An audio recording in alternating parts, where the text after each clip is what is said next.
Hello, everyone, and welcome to Flickering Myth. My name is EJ Marino, and Alan Christian is joining me. I am so excited. Okay, let me take these off because I'm not possessed by a giant starfish, man. Yeah, we are talking about the Suicide Squad. I like to call it the Suicide Squad. I think it sounds It's more the pretentious. Suicide It's Squad. the Suicide Not Squad. the Suicide Squad. That's the last movie. This one's the Suicide Squad. just and that just says a lot about the level of difference in these two movies. So I will start this off by saying I'm not a hater of 2016. It's a bad movie. I am. It's I terrible. there's I things I enjoy. believe there's a better cut in there. Yes. I do believe that David Ayer had a better cut, but I believe he also still had a bad movie. So whatever. Yeah, when he called it a soulful drama, what his cut would have been, I'm like, no. God, I don't like him. But no, we're not talking about 2016, 17, that era. I think it's 16 because I think that and BVS came out same year. What a weird year for DC. It was a strange one. That was the sinking ship. Yep, and that was my first professional year as a film critic. So it was a fun time being a DC fan, walking into this world and being like, oh, I'm not welcome. I don't think either of those movies are as bad as their reputation suggests, but especially because you've grown to like BVS in the years of the Ultimate Edition and stuff. I didn't hate it in theaters. Yeah. I just thought like, even then I thought like this was a terrible move at such a pivotal time. Like, and I maintain that. I like that movie. Still a terrible move at a pivotal time for them. Which is interesting because I think this is a very good move. Yeah, we're jumping into James Gunn's Suicide Squad, and my overall kind of topic I wanted to talk with you, the first big thing is this one of the best DCEU movies? Which I would say one of the best DC movies in general, because truly is Jonah Hex. It's not in the DCEU, but it ain't making anyone's list. And I don't think all three Christopher Nolan movies will take up a top spot of 5. So yeah, I mean, let's just do DCEU. Let's just focus on DCEU. I think I would have to agree. If we're talking about overall DC, that's different. Yeah. Let's stick with the DCEU because it's interesting because this is so alike the other DC movies that have come out recently, but so different. Like there is a sense of a real vision here. I don't always love James Gunn's vision, but there is a vision here, and it doesn't seem to be tampered with. Even things like Shazam, that doesn't feel like a David Sandberg film. That, there's James Wan, that doesn't feel like Aquaman, doesn't feel like one of his movies. Like there's camera work that's similar. This is distinctly a James Gunn movie. How did you feel about it? It definitely is distinctly a James Gunn movie. Early James Gunn. Let's asterisk earlier. I like this movie. I do like this movie. I would say it's one of the best DCEU movies. I thought it was a mess. I thought it was a mess in like sometimes a good way and sometimes a like, I think I'm developing a headache just from watching this way. And you mean in terms of like the story and pace and stuff like that? Yeah. Mostly the pacing. I thought like the first half of this, I thought the pacing was kind of terrible. There was a point where I was just like, what are we doing? And we're just like, a lot of it's like go, stop for a really terrible joke segment. like they're joke segments that just bring it to a screeching halt in there. There's one that I always think of. Like I like a lot of the stuff around this, but that moment where they first get Capaldi and they're about to go to the Guggenheim, I know that's not what it's called, whatever they're going to, Joheim or whatever, before they go there, and Harley's doing the I'm walking back and forth joke and that stuff. I was like, wow, that could have just all been taken out. Like everything that was in the trailer, that initial trailer that we reacted to where we were like, this sucks, it sucked in the movie. Everything else I thought was pretty decent, but everything that it's like they took the worst parts of it and made that first trailer. But yeah, like there's just and there's just things that like wow, that could have been a moment, but we really just couldn't let it happen. like Polka Dot Man, David Dastmalchian, talking about like giving his origin, like it was like that was a moment, and then it wasn't. Yeah. They did undercut a lot of jokes, but at this, with moments. But I also never, anytime they actually got real in this movie, that was a surprise for me. So I wasn't surprised when they undercut it with a joke, because I was like, I'm surprised this 4 seconds of an actual human emotion is here. One of the few times they kept it is when Ratcatcher and Idris were Bloodsport were talking about their backstories. Yes. That was a pure played nicely. There's even a good moment where Bloodsport was talking about that, and John Cena kind of smiles and nods because he's like, I went through that. Like, there was a good emotional moment from all of those characters. I love that first little with Milton driving them. By the way, Milton is one of my favorite jokes of that whole movie. It was so stupid. First off, Margot Robbie as Harley, she's so good. Yeah, she stays. She remains like the best casting choice. I don't even particularly like that character, but I like her as that character because she isn't exactly like the comic book version or the animated series or the other, she's kind of her own version of it. When this is my favorite version of Harley I've seen. I don't always love the Mr. J. I like it. It was fine. I like the animated series Harley. I haven't really liked the comics, what they've done with her in the comics. Every 85 people have wrote her and they all do it differently. Yeah. But yeah, I like this interpretation a lot. It's grown on me. Our first experience with her was Suicide Squad. Yeah, where she was like 2011 Suicide Girl on MySpace. Yeah. That was kind of her aesthetic. There were still moments in that film I did see where it would lead to.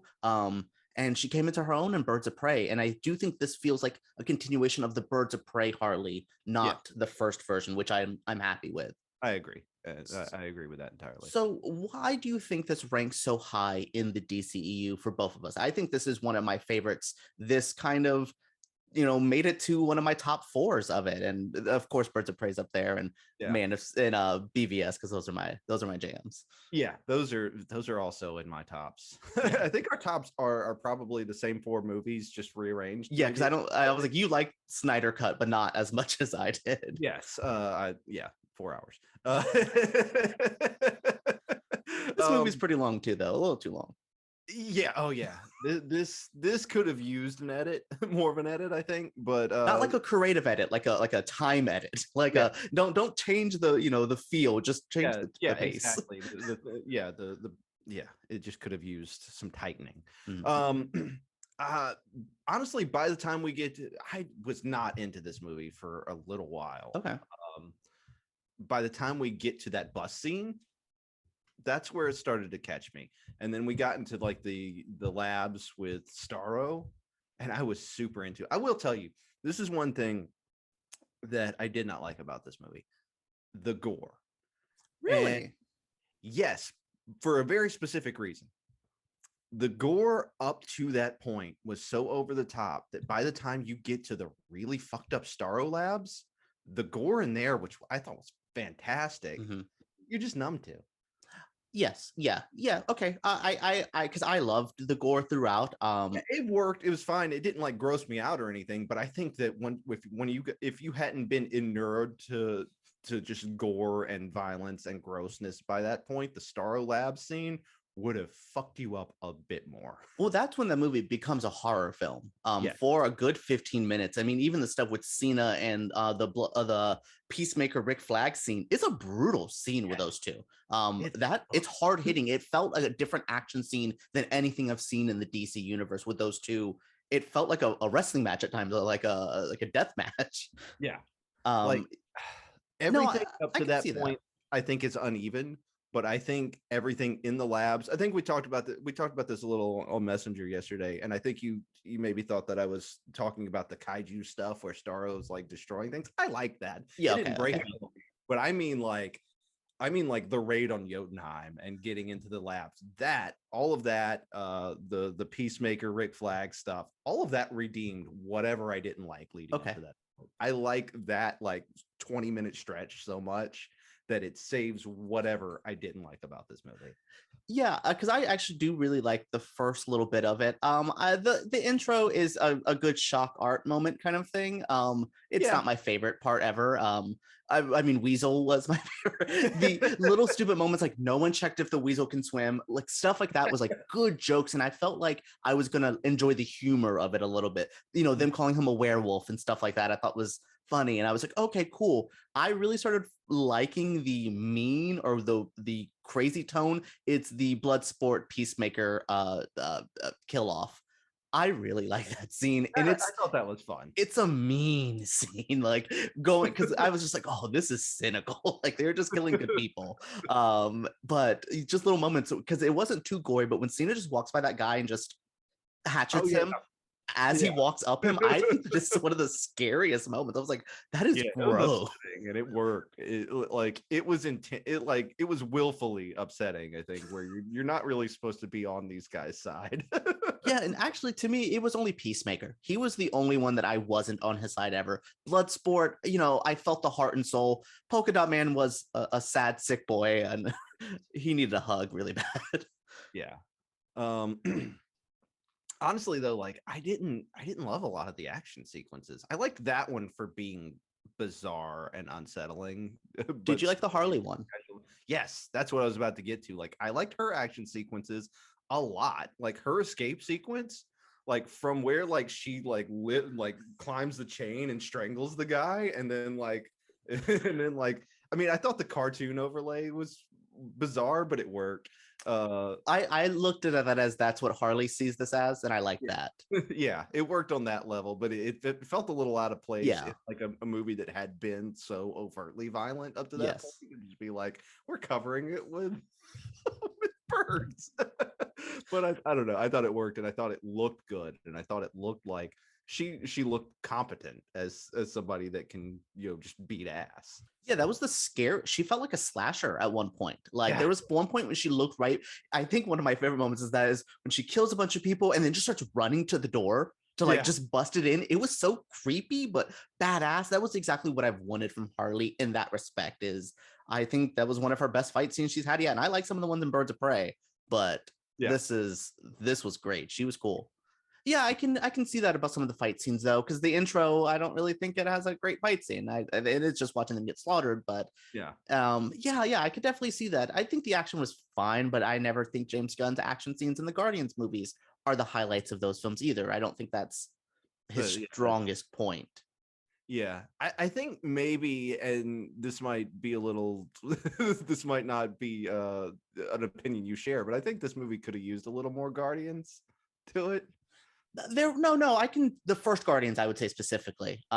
Yeah, I think what I liked about that first Guardians movie is when the team got together, and I think that was missing a slight bit here with the second squad. I think they did that with the first squad of like, oh, that little moment in the helicopter. I was like, oh, I'm getting the back and forth between these people, and then they're all gone. So then by the time we get to the other team, I'm like, okay, I like them. It helped that I liked that second team. I really liked King Shark. So yeah, let's get into our favorite characters. Who were your highlights? Because boy, did King Shark surprise me.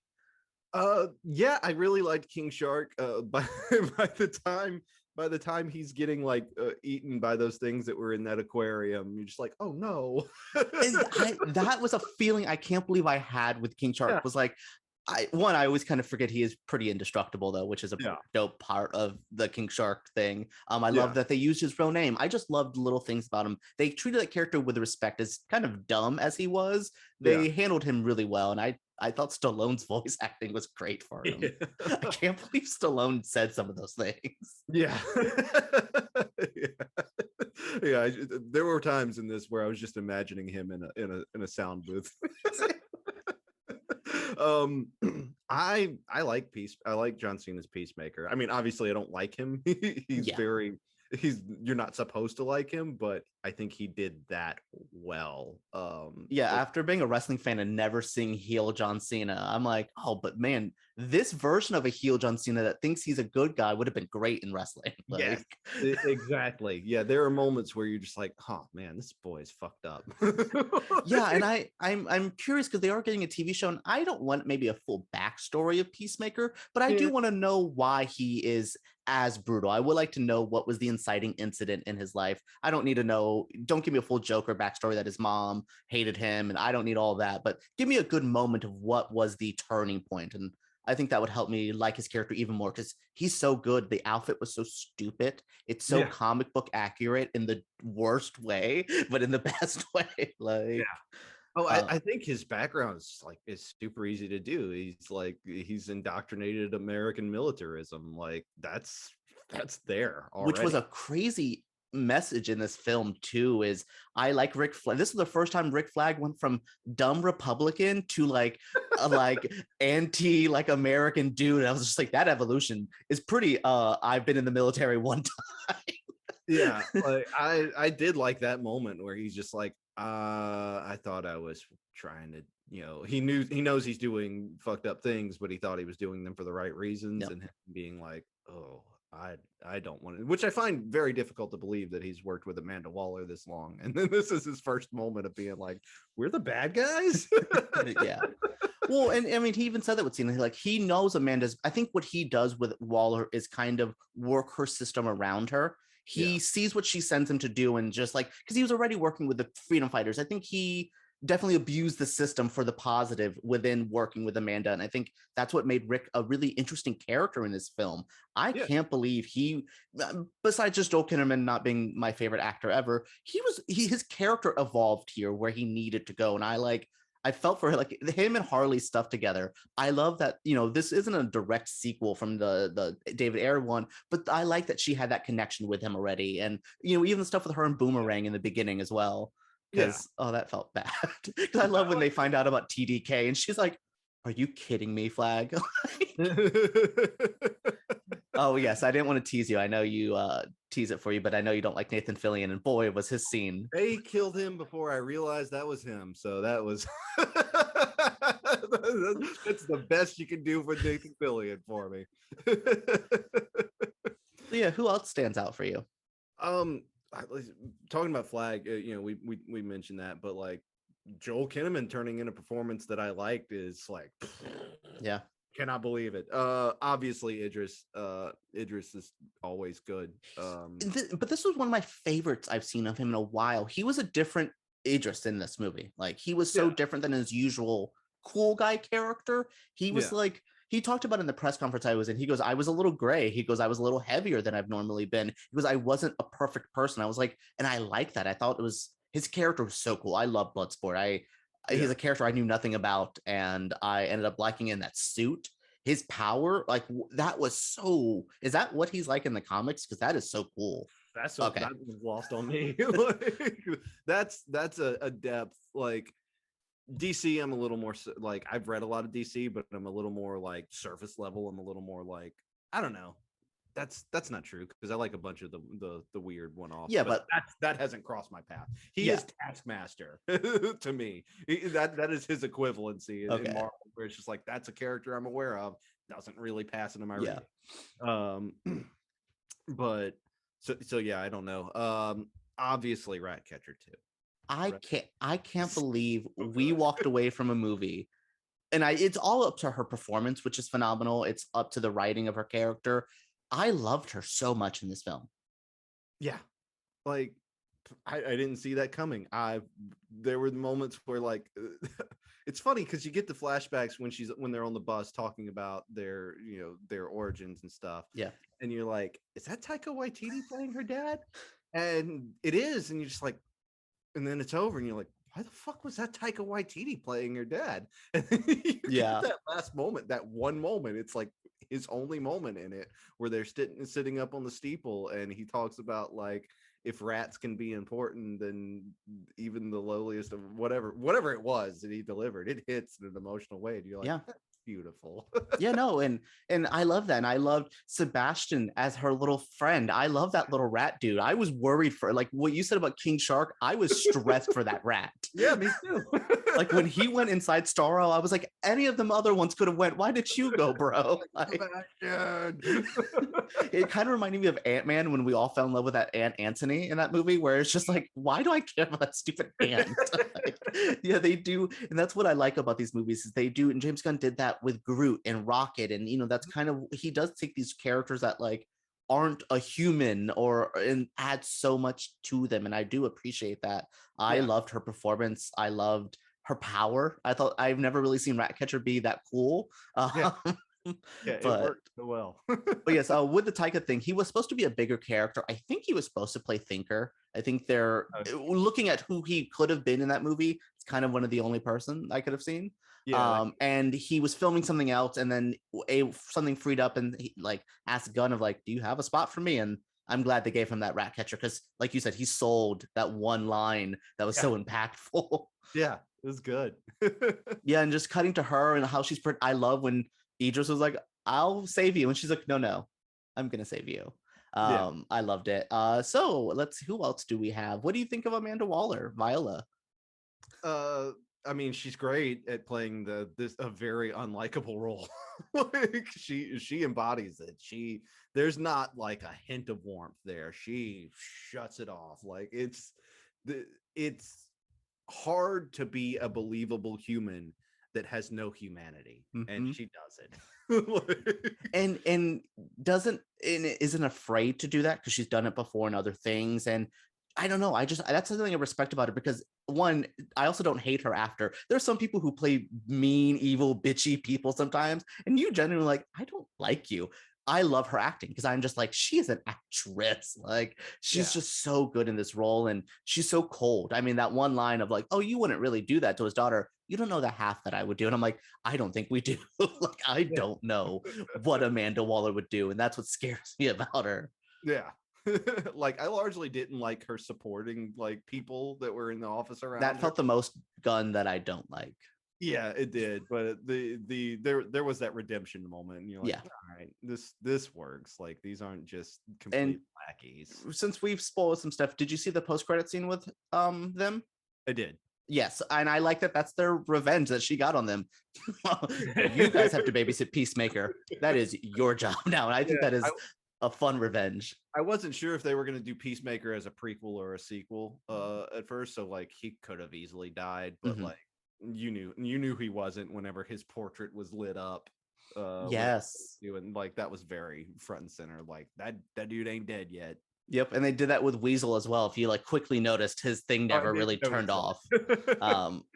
Weasel, what a fun little character as well. That's such a Sean Gunn thing too with him. Like, I've seen him on set, and he does the little walk, and I'm like, was that Sean? That's not, yeah. Okay. Yeah, that he's so good at those. Because I know he's in there as Calendar Man as well, really randomly yelling at Polka Dot Man. Yeah. That got me. That got the deep DC like little bullshit. Like, I was into that. Yeah. Then let's talk about there's multiple villains, but kind of what the main villain is. What did you think of Starro in this film? He's a character I know he's like the first Justice League cover. You know, I knew his importance in DC. He's a character I don't really know about. Did they capture him well? Is more violent. Okay. Because usually you're able to take off the fish, right? And it looks like that wasn't that turn though, that like as soon as it attaches to somebody, they're corpses. Like, and I like that Peter Capaldi delivery of like their corpses under there. Like, Capaldi. I can't believe we haven't talked about him because he's creepy. He acts. I mean, one of my favorite lines is, "Do you want a dozen rats up your ass, honey?" You do not want the answer to that. And I was like, what? He's just a thoroughly upsetting character. Yeah, I watched it with my stepbrother, and he's a big Doctor Who fan. And every time he would say something like that, my stepbrother would be like, like so blown away, because he's like, that's not my Capaldi. Yeah. Even he was also laughing. I'm like, just this cast of Capaldi, John Cena, Idris Elba, like these people together. Sylvester Stallone. It is as much of a talent divergence as a Fast and Furious movie. Absolutely. Like, how are people working together? But also the cast is very diverse. Like, I genuinely think this is a very and it's not kind of touted. It's just who this is. And I really do. And I enjoy again, I kind of tweeted about it, like, y'all will call Birds of Prey a woke movie because there's girls. This movie's actually like political. This is actually trying to say more than Birds of Prey. And I love Birds of Prey. There's a lot more politics in here than most. Trust me, I don't particularly love some of the politics, like ambiguous brown country, just there was things that I was like, fine. At least it wasn't a country. I like that they made one up. Yeah, I thought they were gonna do Bane's Country. Like, that would have made more sense. Yeah, can't stand something or other. I also like that Margot, like Harley, kind of did a political uprising without really even trying. Yeah, she just thought this was a bad dude. I love that speech. That was a good one. Well, because there was a moment I was watching this the first time. As soon as he picks her up, I get so nervous because I was like, they're gonna do some like, what's the Prince and I kind of thing. Like I was like, they're really locking her away with this dude for most of the movie. I was getting kind of nervous because I was like, you thought she might have just been misused like that. Yeah, like a damsel in distress, or just look at her, she's looking for love, and she was. But I love that quick turnaround. That made me so happy, and the lines of like, "Oh, I'll miss that monster dong." I just love little moments like that. And one of my favorite lines, though, is someone who has dated horrible people in my life, of when she was like, "You're prettier now because all those bad thoughts are out of your head." I was just like, man, that was something she was saving for Joker, I think. Yeah. Like, I like you, but now you're better because you can't say do bad things. Yeah. That was a good moment. It was good. It was good for her character because now, honestly, I feel she's ready for Poison Ivy. I think she's in the trajectory of her character. She's ready for actual love now. And I like those moments. So is there another favorite moment that we have not talked about that stands out as something? We've talked about the Starro stuff, the lab, which is a good scene. I mean, I get King Shark with his little mini peacemaker. One of my favorite things. I love the Milton segment in that as well. Milton's dead. Who's Milton? It's just like, because I kind of forgot he was there. Every time they would like show him in a shot, I'm like, he's still with you guys. I think his job was to drive you, but sure. Like, he was helping us out. Like, Polka Dot Man being all about being best friends with Milton, like out of nowhere. It's hilarious. I don't know. There's so much here that I like. Like I said, I could go back and like double back on some of the stuff that I did. The bar scene, I liked the bar scene. The bar scene felt like a fuck you to the bar scene in the last one. It did. It was also, though, the positive James Gunn stuff. You were saying that you kind of needed a little bit more Guardians. That's the most Guardians I felt this movie got. And because I love them dancing. I love Cena's little tight ass shirt that he was wearing. Because even extending that, I love when their little escape scene. When I realized, I was like, oh God, all three of these guys are the same kind of assassin. They could all get out of the situation. Yeah. And that was a moment that it hit me when he grabbed the cigarette. I was like, oh, these guys are all the same. Like they should get out of this. And they did. It was just kind of great. Yeah. It worked so well. It was such a good bit. Yeah. All in all, like easily like better than 2016. So I've seen conflicting opinions on that, and honestly, anybody that is more in the 2016 camp, you can be like David Ayer probably had a better movie than this. Sure, whatever. Like, I don't do that, but sure, I see that opinion. But that well, because I don't hate the 2016. I honestly enjoy the hip hop soundtrack of that more than the 70s dad rock of this one. This gets a James Gunn soundtrack. It's not my thing. As soon as Johnny Cash shows up, I was like, Pixies in the Rain kind of brought it back for me. Yes, that was good. And then the Harley escape song, the Gigolo, I did like that one as well. That was where his soundtrack bullshit worked. But, I mean, there are elements that I like more about 2016. There's a darker tone that I thought in a way worked good. I don't know, there's things I will say, this is a fan moment we have. There was a lot of Snyder fans pushing back on this, which they will now murder every DC movie because they're not going to get their way, and they make me embarrassed to be a Snyder fan. And that has been pushed back, and since Ayer's in the Snyder verse, his film would exist there. Because I can't wait till they do this to Batman, and they probably murder a good Batman movie because it's not Affleck. Affleck's enjoying his time with J-Lo. He's having a life. I'm not bringing him back to be Batman.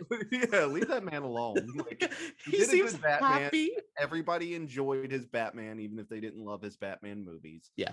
Let him be.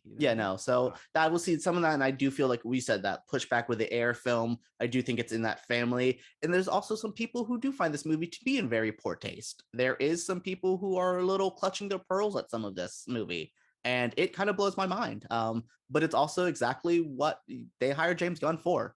he was going to make you guys clutch your pearls. Yeah. I'm desensitized to that. So I honestly, I expected this movie to be weird as it was. I was surprised at some of the gore, like King Shark ripping that dude in half blew my mind. That was such a gory, gory moment. That was. I watched it with my wife is fairly squeamish about things like that, but she was just like, at least I know when bad things are going to happen. It was kind of like, and then 1, 2, 3 with some of the gore moments, which you kind of like hinted at. So yeah, she is being a little bit more squeamish, but so she was kind of let me hide my eyes, because I found the gore to be a little Evil Dead-ish too, where once you get so gory, you stop being gross or scary, and then it just becomes fun. Yeah. And that's kind of what it hit me. But then that goes back to what you said, that kind of lessened and here is that one gross Starro face man that like is missing his face, and that dude's, and when Capaldi gets splattered, that was so no, I will agree with you there. I kind of went in being like, oh no, I love the gore throughout, but you do have a point. It did lessen. As much as I had fun with it, it became fun, so it did lessen wow, that is terrifying. Yeah, because like I said, those moments I think would have just been a lot more like, oh god. Yeah, it would have made that Mortal Kombat X-ray that Peacemaker hit on him a little less, because I was like, why did we zoom in on the heart? Okay. I know where the heart is. I have one. Like, you don't like, I would imagine that something getting shoved into like directly where your heart is would kill somebody. Like, you don't have to outline this to me. But whatever. But yeah, overall, big fan. Good. I would put this in my top 4 of the DCEU for sure. Yeah, no, this was exactly what I needed. This was fun. I think just me looking at what DC put out this year, Zack Snyder's Justice League in this, we had Starro and Darkseid as villains in a movie this year. What happened? Like, that's wild. It is wild. It's one of those things that, like, I have long since ceased to be surprised when strange things make it into a comic book movie now. Like, I mean, the Marvel universe like pulled out some strange shit, so I'm just like, okay. Yeah. But when Dormammu was in a movie. Yes. But still, like, Starro still hit me where I was like, I cannot believe they fucking did Starro. There was an early cut of this, or a script, where that was supposed to be Supergirl in there, which would have been interesting. Yeah, that was the guy who did that accountant movie with Ben Affleck was supposed to direct this at one point, and then Gunn took it over.